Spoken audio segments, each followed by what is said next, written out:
Sige, subukan pa natin na mas malakas pa. Dagdag pa nga ni Don Trix at biglang naghanda na nga agad ito para sa isa pang mas malakas na pag-atake. At ayan na nga, may nakawalan niya na nga ang mas malakas pang atake. Mas malakas nga talaga ang atake nito. Sige, subukan ulit nating pigilan ang atake niya. At parang mas malakas nga ito. Tingnan natin kung makakaya mo yan.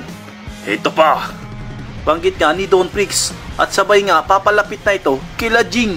At dahil nga sa malakas din ang abilidad nito ni Jing, ay hindi man lang to nag-alangan na pigilan nga itong atake ni Don Trix.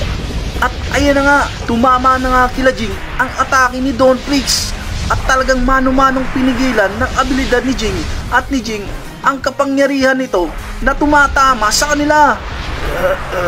Di ko akalain ganito pala ito kalakas. Pero kahit nga papano ay nagulat nga talaga sila sa atake ni Don Trix na ito. Kahit nga inilabas na nga ni Jing ang tunay niyang kapangyarihan, ay makikita nga natin na talagang nahihirapan pa rin ito dito nga kay Don Trix. Pero hindi nakaduda-duda yun dahil nga ang kalaban nila ay hari nga ng Dark Continent. Hindi